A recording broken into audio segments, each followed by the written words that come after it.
नमस्कार दोस्तों, बहुत बहुत स्वागत है आपका अपने यूट्यूब चैनल लर्न पेडागोजी पर। तो कल के रिज़ल्ट के बाद बहुत सारे कॉल्स और बहुत सारे मैसेजेस आए हैं, जिसमें बहुत सारे पॉजिटिव भी हैं और बहुत सारे लोग नेगेटिव भी हैं इस चीज़ को लेकर के।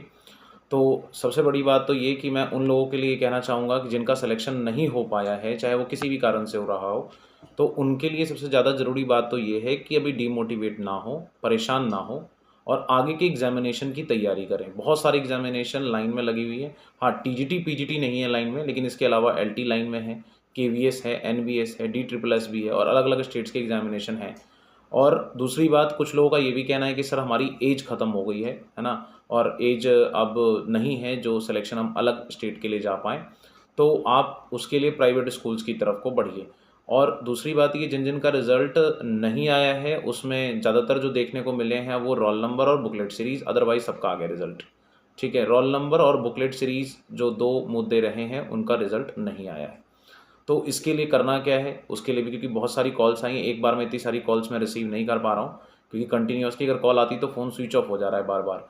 और 2 बजे तक तो स्कूल ही होता है मेरा, तो 2 बजे तक तो कॉल पिक करना पॉसिबल नहीं होता, लेकिन फिर भी जितना हो सका है उनका कॉल पिक करके जवाब दिया उन्हें। मैसेजेस हैं बहुत सारे पेंडिंग्स, उनके मैसेजेस, लेटर भी लिखने हैं कई लोगों के, उनके लेटर जो चेन बोर्ड में जाएँगे लेटर, जिनका कुछ लोगों का ऐसा भी हुआ है कि रिज़ल्ट में नाम नहीं है लिस्ट में, लेकिन मेरिट लिस्ट में उनका नाम आया है। कुछ-कुछ ऐसी गलतियाँ हुई हैं बोर्ड के साथ, मिस्टेक भी हुई है कुछ के साथ। तो आप सभी स्टूडेंट से, आप सभी अभ्यर्थियों से मेरी एक ही राय है, बस सिर्फ इतना रिक्वेस्ट है मेरी कि आप लोग जिनका रिज़ल्ट नहीं आया है, वो ओएमआर मिस्टेक्स वाले ग्रुप में आप अपने आप ऐड हो जाइए। उसका लिंक मैंने नीचे शेयर कर दिया है, लिंक नीचे अपने उसमें, और आप लोग उसके लिंक के साथ ज्वाइन कर लीजिए उस ग्रुप को, ठीक है? डिस्क्रिप्शन बॉक्स में मैंने शेयर कर दिया है, उस लिंक को ज्वाइन कर लीजिए। और जिन-जिन का सिलेक्शन हो गया है, उन सभी को बहुत-बहुत शुभकामनाएँ, बहुत-बहुत बधाई। और टीचिंग फ्रेटर्निटी में आप सभी का स्वागत है ना? तो बहुत ही अच्छा एक पल होता है जब किसी का सिलेक्शन हो जाता है। कई-कई लोग 2011 से लगे हुए हैं, अब जाके सिलेक्शन हुआ है। मानते हैं मेहनत बहुत ज़्यादा की है, और कुछ ऐसे भी हैं। हाँ, एक और बात कि 16 विषयों का मेरिट आया था, 16 विषयों का रिज़ल्ट आया है और 16 विषयों में 12 विषयों का सटीक मेरिट है, 4 विषयों का मेरिट गलत है। तो इसका मतलब ये नहीं है कि मैं गलत हूँ, है ना? इसका मतलब ये होता है कि एनालिसिस टीचर्स का गलत हुआ है 4 सब्जेक्टों में लेकर के, तो उसके लिए आपको परेशान होने की ज़रूरत नहीं है। ज़ाहिर-सी बात है, इसमें इनडायरेक्टली अगर गलती देखी जाए तो हम जब एग्ज़ामिनेशन देते हैं, मैंने आपको तभी कहा था, ये एक एक्सपेक्टेशंस होती हैं, है ना? और एक्सपेक्टेशन में भी 16 में से 12 विषयों का मिलना भी बहुत बड़ी बात होती है। 16 में से 12 विषय तो बहुत बड़ी बात है, और कई ऐसे कोचिंग सेंटर जिनमें एक भी सिलेक्शन नहीं हुआ है ना? तो इसलिए परेशान होने की ज़रूरत नहीं है, मेहनत कीजिए और ब्लेमिंग करके कोई बेनिफिट नहीं है। बहुत अच्छे से मेहनत कीजिए, नेक्स्ट टाइम सिलेक्शन हो जाएगा। और जिन-जिन का नहीं हुआ है, वो कोशिश करेंगे आगे से, तो ज़ाहिर-सी बात है बेनिफिट ज़रूर मिलेगा। अब हम बात करते हैं जिनका सिलेक्शन हो गया है और उनको डाउनलोड करना है, उनको 29 अक्टूबर लास्ट डेट दी गई है और आज 27 तारीख है, यानी कि 1 दिन का समय बचा है, कुल मिला के 28, यानी कि कल का। अब इतनी जल्दी कैसे डॉक्यूमेंट तैयार होगा? तो मैं प्रीवियस में आपको कहता आ रहा हूँ कि आपको डॉक्यूमेंटेशन अभी से करके, जिनको लग रहा है कि अपने मेरिट में आप तैयार हैं, वो अपना डॉक्यूमेंटेशन कर लें, ठीक है? और वो डॉक्यूमेंटेशन में क्या-क्या चीज़ें चाहिए, तो सबसे पहले मैं डॉक्यूमेंट की लिस्ट की बात कर लेता हूँ कि डॉक्यूमेंट में क्या-क्या चीज़ें चाहिए। तो मैंने आपको पहले भी बोला था, 10th की मार्कशीट चाहिए, 10th का सर्टिफिकेट चाहिए, 12th की मार्कशीट चाहिए, 12th का सर्टिफिकेट चाहिए, ग्रेजुएशन की तीनों ईयर की अलग-अलग मार्कशीट चाहिए, ग्रेजुएशन की डिग्री चाहिए, ठीक है? बीएड की मार्कशीट चाहिए दोनों ईयर्स की, अगर एक ईयर का पहले आपका बीएड होता था तो एक ईयर का जो भी है आपका, और बीएड की डिग्री चाहिए। ये सारी चीज़ें तो चाहिए ही चाहिए। इसके बाद कास्ट सर्टिफिकेट चाहिए, इसके बाद डोमिसाइल सर्टिफिकेट चाहिए अगर नीडेड है तो। इसके बाद आपका एक कैरेक्टर सर्टिफिकेट चाहिए 2 जगह से, है ना? अब वो कैरेक्टर सर्टिफिकेट कहाँ से बनवा सकते हैं? मैंने बार-बार आपको बोला है कि आपके आस-पास अगर कोई गवर्नमेंट स्कूल या गवर्नमेंट कॉलेज है तो उसके प्रिंसिपल से आप स्टैम्प लगवा सकते हैं, कोई 2, है ना? 2 सर्टिफिकेट बनवाने हैं, गेज़ेटेड ऑफिसर होना चाहिए, सरकारी, प्राइवेट नहीं।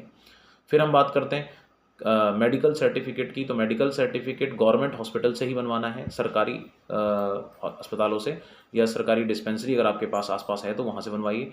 प्राइवेट का नहीं चलेगा मेडिकल सर्टिफिकेट, ठीक है?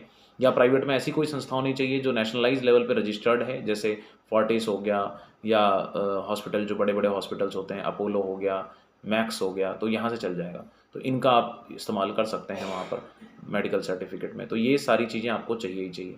फिर जिन-जिन का एरर है ना, डॉक्यूमेंट में, जैसे 11th में, 12th में या ग्रेजुएशन में कहीं पर भी कुछ एरर है, नाम में, माता के नाम में, पिता के नाम में, तो वो एरर का एफिडेविट बनवा लेंगे, लेकिन एफिडेविट अपलोड नहीं करना है, ठीक है। वो एफिडेविट आपको शो करना है जिस टाइम पर, चाहे वो अब ऑप्शन बचता है कि वो चयन बोर्ड में आपको दिखाना पड़ेगा डॉक्यूमेंट वेरिफिकेशन, या डायरेक्ट स्कूल में ज्वाइनिंग के समय पे आपको दिखाना पड़ेगा। तो जहाँ भी आपको दिखाना पड़ेगा वहाँ पर आप उसको दिखाओगे, ठीक है। तो ये बातें क्लियर हो जाती है। अब हम बात करते हैं जल्दी जल्दी कि कैसे कैसे हमें एडमिट कार्ड वगैरह डाउनलोड करना है, कैसे एडमिट कार्ड कह रहा हूँ, कॉलेज का प्रेफरेंस लिस्ट आपको डाउनलोड करना है ना।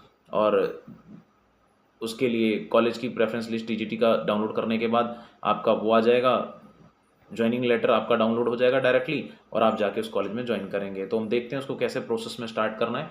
तो उसका प्रोसेस कहाँ से, मैं आपको स्टार्टिंग से बता देता हूँ। आप गूगल पे आएंगे, ठीक है, आपको मैं दिखाता हूँ। यहाँ पर मैंने आपके लिए इसको ओपन किया हुआ है। जैसे ये वेबसाइट है हमारी, है ना, ये वेबसाइट आपको मैं दिखाता हूँ। देखिए, ये आपकी वेबसाइट है यूपीएसएसबी की।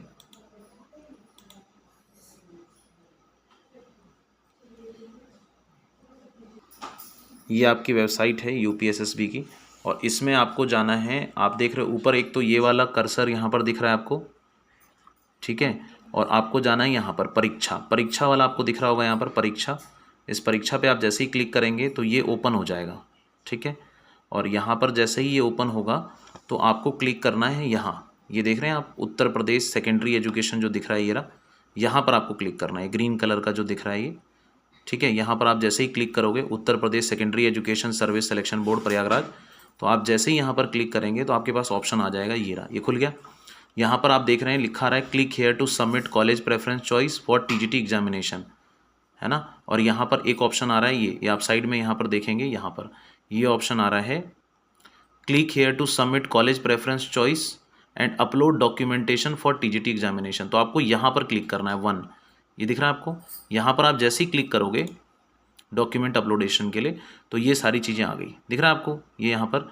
और यहाँ पर आपको अपना रोल नंबर टाइप करना है या वेरिफिकेशन कोड डालना है, और यहाँ साफ साफ लिखा है कि कौन कौन सी चीज़ें आप कितने कितने केबी में। तो 25 केबी है, अधिकतम 400 केबी, कम से कम 25 केबी, ज़्यादा से ज़्यादा 400 केबी तक का डॉक्यूमेंट अपलोड कर सकते हैं। सारे डॉक्यूमेंट आप यहाँ पर अपलोड कर दोगे, ठीक है। फिर आपके पास OTP आ जाएगा, OTP जनरेट होने के बाद आपको यहाँ से ज्वाइनिंग लेटर डाउनलोड हो जाएगा, ठीक है। तो ये आपका प्रोसेस है। मैं ये प्रोसेस आपको फिर से एक बार दिखा देता हूँ।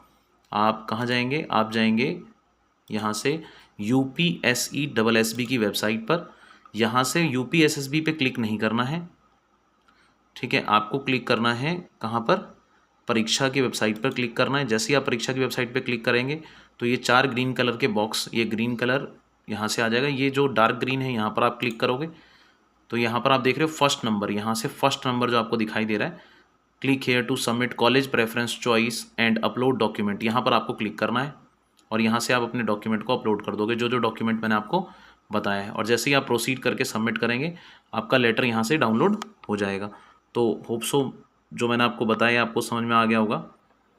तो इस तरीके से आपको ये प्रोसेस फॉलो करना है, ये बात आप ध्यान में रखेंगे।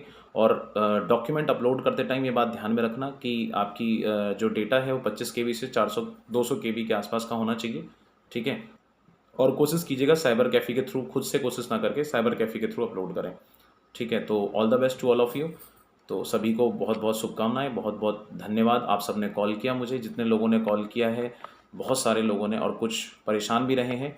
तो आप लोगों से अगर आपको लगता है कि मेरी वजह से सिलेक्शन नहीं हुआ तो मैं क्षमा चाहूँगा इस चीज़ का लेकर के।